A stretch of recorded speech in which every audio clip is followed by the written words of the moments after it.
noches y bienvenidos a Iguales, un programa producido por la Asociación Canarias Habla y financiado por la Consejería de Igualdad del Cabildo de Gran Canaria. Hoy hablaremos sobre la violencia de género. En España, en 2019, se registró la cifra más alta de muertes por violencia de género desde el 2015, siendo 55 el número de mujeres asesinadas por sus parejas o exparejas. En lo que llevamos de año 2020, ya se han registrado 38 muertes por violencia de género. De todo esto hablaremos ahora mismo, pero primero vamos a presentar a nuestra invitada de hoy, Elena María Suárez Pérez, miembro de la Comisión de Prensa de la Red Feminista de Gran Canaria. Muy buenas noches. Hola, muy buenas noches, ¿qué tal? Muchas gracias por estar aquí hoy con nosotros. A ustedes por dejarnos un espacio en la televisión. Bueno, le he presentado como miembro de la Comisión de la Red Feminista. ¿Puede contarnos un poco qué es la Red Feminista? Sí, la Red Feminista está formada por 16 o 17 colectivos de mujeres, pues de toda la isla de Gran Canaria, pues de diferentes, que se dedican a diferentes cosas, pero con un fin común que es el feminismo, ¿de acuerdo? Todas son feministas, pues hay colectivos pues que trabajan directamente con las mujeres que sufren violencia de género, colectivos que en este sentido son más activistas, ¿de acuerdo? Y bueno, de lo que se trataba era de unirnos y de tener una confluencia donde todas pues reivindicáramos en la misma línea, nos sintiéramos también un poco sororas unas con otras, y de alguna manera de ahí nació, de ese sentimiento de unidad y de reivindicación en la calle, no solo el 25 de noviembre, sino también el 8 de marzo, y cada vez que hay un feminicidio en las Islas Canarias, pues manifestarnos o concentrarnos en este caso en la calle Mayor de Triana, que siempre lo hacemos. Precisamente me gustaría destacar el 25 de noviembre, que es el Día Internacional de Violencia de Género. Me gustaría preguntarle cuáles son los objetivos o lo que quieren reivindicar con la celebración de este día y bueno, que debido a esta pandemia que tenemos ahora en nuestro país no se van a poder hacer manifestaciones ni eventos multitudinarios. ¿Cómo se celebrará este año? Bueno, es el Día Internacional contra la eliminación de la violencia Exacto. de género, ¿vale? Esa es la idea. Evidentemente este año es un año distinto, el COVID, y por responsabilidad de la red hemos decidido no plantear, no convocar una manifestación como hacemos todos los años, porque la verdad cada vez se unen más personas a esta reivindicación. Nos parecía que por responsabilidad este año tocaba no hacerla y esperar, lo que no significa que no vayamos a estar de alguna manera en la calle y no queramos que la sociedad reivindique. ¿Cómo lo vamos a hacer? Inicialmente desde la red, con el lema contra las violencias machistas, rompamos el silencio. Pedimos a la ciudadanía canaria que el día 25 por la mañana, a las 11 de la mañana, y ese mismo día a las 8 de la noche, salgan desde sus espacios a la calle, desde sus casas, a las ventanas, desde sus puestos de trabajo, a hacer ruido, porque lo que queremos es eso, romper un silencio.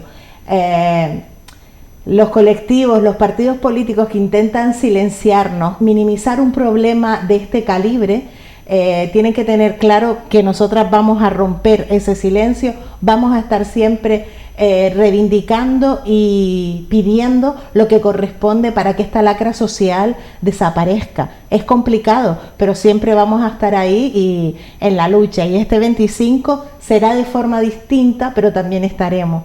También pedimos que estén atentas al Facebook de la Red Feminista de Gran Canaria, porque algo más habrá, pero vamos, hasta aquí podemos contar. Pero lo que en principio vamos a pedir, y vamos a tener cartelería que se colgará a través de las redes sociales, va a ser, el lema va a ser ese, ¿vale? Contra las violencias machistas, rompamos un silencio que nos asesina, que nos violenta, no solo en esto que es la cúspide de la violencia, que es el asesinato de las mujeres, sino que rompamos una violencia psicológica, los micromachismos que vivimos día a día en el trabajo. Eso es lo que queremos y seguiremos luchando para que desaparezca. No dudo que mucha gente saldrá a sus ventanas y sus balcones. Me gustaría seguir hablando de la pandemia. ¿Cómo ha aumentado el número de casos de violencia de género en esta pandemia? Hay que hablar como si dijéramos de dos momentos distintos, ¿vale? Un primer momento es el el momento del confinamiento inicial, donde hay que entender que las mujeres que sufren violencia de género convivían con su agresor sin poder salir a pedir ayuda.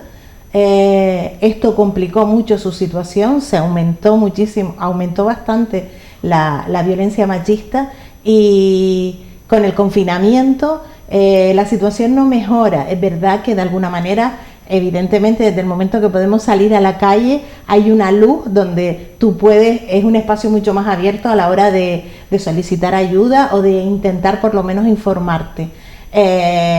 Pero la situación es complicada, porque hay que entender que la feminización de la pobreza implica que las mujeres somos la parte más pobre de la población. Lo que hace una crisis con lo que conlleva la crisis con el COVID implica que todavía la situación de las mujeres empeora, con lo cual, tristemente, en una situación donde todavía a nivel económico la situación empeora dentro del hogar, hay que entender que también empeora la situación de la mujer en una situación de violencia.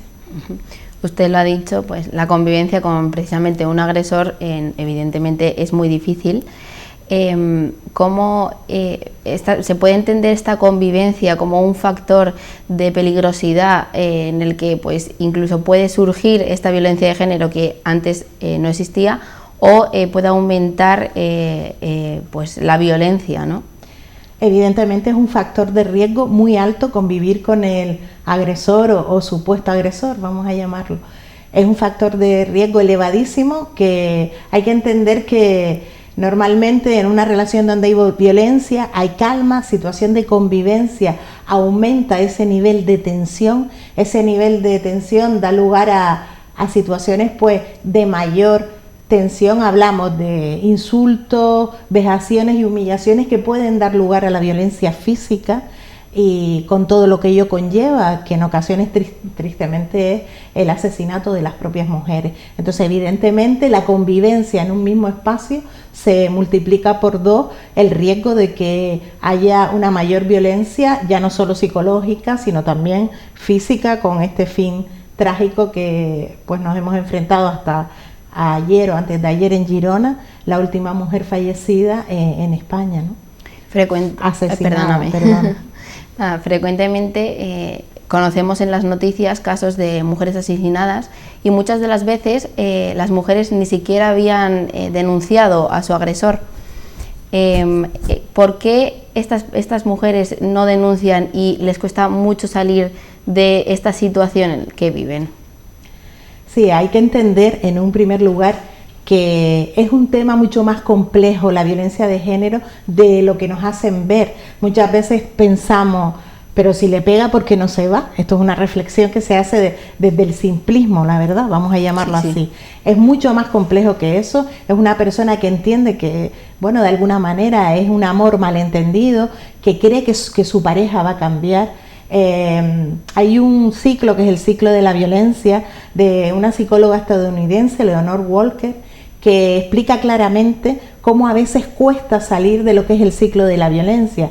Como decía antes, hay un ciclo de calma, también en una situación de violencia empieza a haber una situación de tensión, ¿vale? Esta situación de tensión da lugar a una explosión, ya pueden ser insultos, puede ser violencia, y después de esta tensión pasamos a lo que es la explosión de violencia, que puede ser o ya pasar a la violencia física directamente, pero esto conlleva que si después de esa violencia física el agresor tiende a pedir perdón, y se llama esa última fase de luna de miel, donde él pide perdón pues a través de regalos, a través de entiende que yo no soy así, pero ocurrió, perdóname, ¿vale? Y muchas mujeres entienden que se puede producir un cambio y se vuelve a esa calma que dura tristemente cada vez menos en la medida que repiten el ciclo, y en cambio van en aumento la tensión y la explosión en ellos, ¿de acuerdo? Entonces,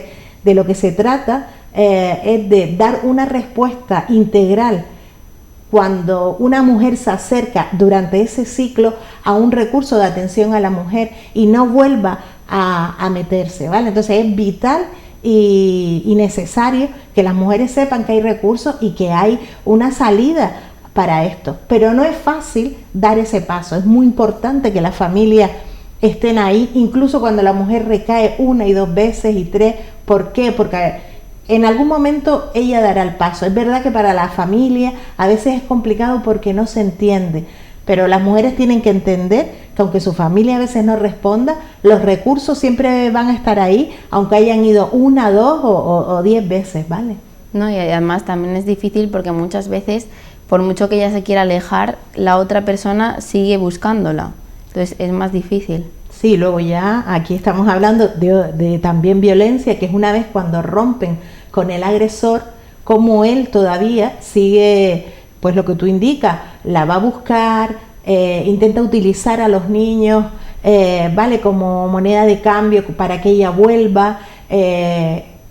No es fácil romper también el ciclo, incluso cuando lo has roto, es decir, porque todavía hay una presión, incluso de la propia familia, de ella, de él, y ya no hablemos de él mismo si sigue incidiendo. Por eso la importancia de las órdenes de protección, la importancia de que todos los agentes sociales que están implicados, Policía Nacional, la justicia, los agentes sociales den una respuesta, porque si una mujer se enfrenta a esto y no recibe en uno de estos espacios la respuesta adecuada, y para eso es necesario estar formada, ¿vale? Estar formada en violencia de género, tener lo que se llama conciencia de género para entender esta situación. Entonces, por eso también la Red Feminista este año, su lema va a ser, como ha sido tristemente otros años, porque seguimos en la misma línea, sus políticas y sus justicias nos asesinan, porque a veces no solo es la violencia machista, también es la violencia institucional, ¿vale? Y estructural, la que a veces no responde a las necesidades de las mujeres. Muchos de estos casos, como ha dicho, se producen en familias con hijos. ¿Qué secuelas provoca en los niños ver la violencia en sus casas? Evidentemente los niños y las niñas son los grandes afectados. A veces se dice son 39 mujeres fallecidas asesinadas a lo largo del año, pero estamos hablando de que eso tiene un daño colateral. Este año mismo hablamos de 21 huérfanos y huérfanas, y eso te marca de por vida. Convivir y ver continuamente agresiones da lugar a que los menores, los niños y las niñas tengan conductas dispares en los colegios, en la relación con los iguales, con sus amiguitos, me refiero, con sus amigas. Incluso ya de adultos se puede producir que incluso, sobre todo a veces en los hombres, se reproduzca el mismo papel que han visto. Y en las mujeres pues asumen un papel sumiso en muchas ocasiones, un papel incluso a veces de no establecer relaciones sanas, ¿vale? con sus parejas, evidentemente, pero también hay salida, ya hay ¿vale? recursos que dan apoyo psicológico y social a los menores para que puedan ir saliendo poco a poco y evolucionar de una manera más sana, ¿no? Me gustaría destacar la campaña que ha realizado el Instituto Canario de Igualdad, llamada la Mascarilla 19, que activaba pues un protocolo de ayuda con el 112. ¿Nos podría contar algo más de esta campaña? Bueno, yo la campaña en concreto no la conozco mucho, o sea, nosotros somos de la Red Feminista, evidentemente la conocemos, la aplaudimos porque entendemos que en esa situación de confinamiento tener otra herramienta que diera lugar a que las mujeres pudieran acercarse a las farmacias y activar este protocolo a través del 112, pues fue una válvula de escape, porque en esos momentos solo las farmacias y los supermercados eran las únicas salidas que teníamos todos y todas, ¿no? No había otro espacio al que acercarse. Entonces nos parece que es una solución. Esperamos que siga permaneciendo en el tiempo, que no sea algo temporal, y que cualquier alternativa, cualquier vía de escape que sea resolutiva para la situación de las mujeres que sufren violencia machista, nosotras las vamos a aplaudir. Que no sean temporales ni cortas en el tiempo, sino que se alarguen y siempre estén ahí. Como ha dicho, hay muchas mujeres que entran en ese ciclo y no pueden salir y aguantan durante muchos años la violencia de género. ¿Qué secuelas o consecuencias tienen tanto físicas como mentales estas mujeres que aguantan tantos años la violencia de género? Bueno, hay estadísticas que indican que las mujeres que sufren, no recuerdo bien, pero entre 8 o incluso de 5 a 10 años continuada la violencia de género, pues sí que sufren fuertes problemas psicológicos, afecta su autoestima, afecta en su vida social, porque hay que entender que los maltratadores aíslan a estas mujeres, las aíslan no solo de su familia, sino de su entorno de amistades, de su entorno laboral, porque son todas y todos entendemos que son otras relaciones que establecemos en una vida normalizada. En este caso ellos lo que intentan es aislarla de todos estos grupos, ¿vale? Entonces evidentemente crea fuertes secuelas a nivel psicológico, cuesta que vuelvan a establecer relaciones de amistad, incluso relaciones de pareja con hombres que realmente respondan, porque los hay, esto hay que indicarlo, que te quieran de manera sana, tienden a repetir patrones porque son muchos años en una situación de violencia. Por eso hay que incidir en que todos los agentes sociales, tanto trabajadores sociales, abogados, abogadas, psicólogas y psicólogos, tenemos que estar, al igual que las fuerzas y cuerpos de seguridad del Estado, respondiendo a las necesidades. Esto implica que cualquier mujer que se acerque a cualquiera de estos recursos tenga las puertas abiertas y no un parapeto que le impida dar ese paso, ¿no? Totalmente. Muchas veces cuando hablamos de violencia de género siempre tiramos a pensar en el maltrato, en el físico. ¿Qué otro tipo de violencia de género existe? Sí, tenemos que entender que la violencia física, la cúspide de la violencia de género es el asesinato de la mujer, la muerte de la mujer, pero vamos, llamámosla como por su nombre, es un asesinato a manos de su pareja, expareja, hermano o demás. Evidentemente eso es la cúspide, pero hay toda una pirámide. Estamos hablando de violencia física, vejaciones, humillaciones continuadas que van minando la salud, como hablábamos antes, y la estabilidad de la propia mujer. También está el maltrato económico, existe esa amenaza de te echo a la calle con los menores o te echo a la calle a ti sola y no vas a saber dónde ir porque tú no sirves para nada. Este es un tipo de maltrato que se conoce poco y que existe. Evidentemente está también el acoso laboral, no nos podemos olvidar de las violaciones.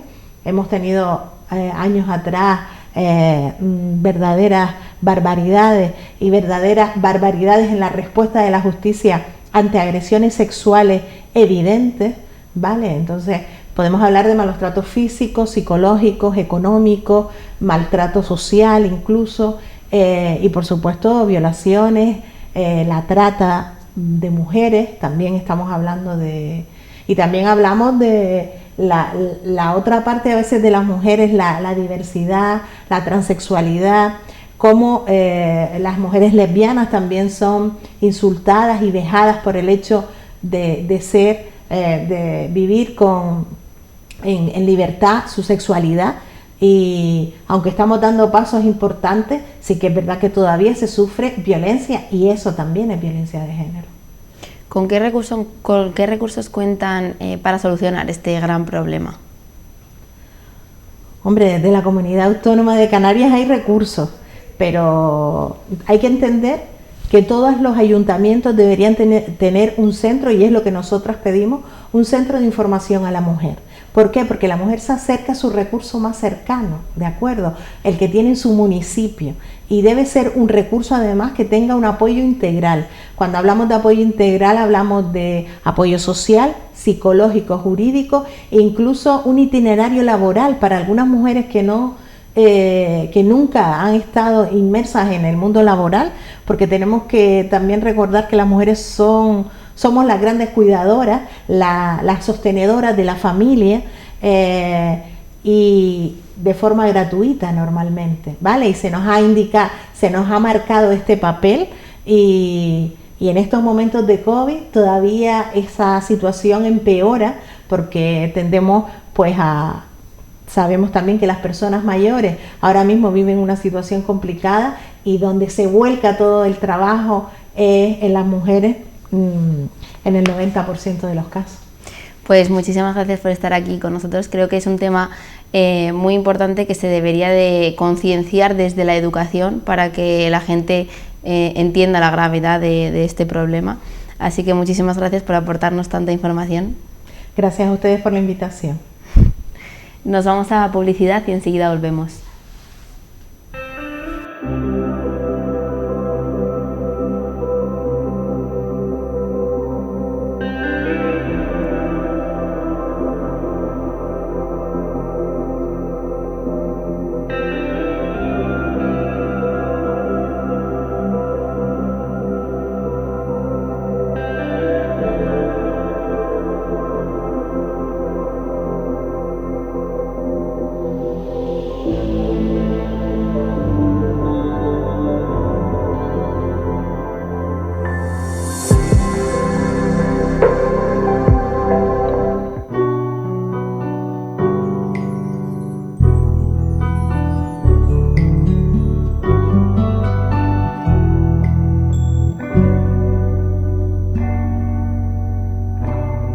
Decidí ser, yo no quiero ser lo que quieren que sea.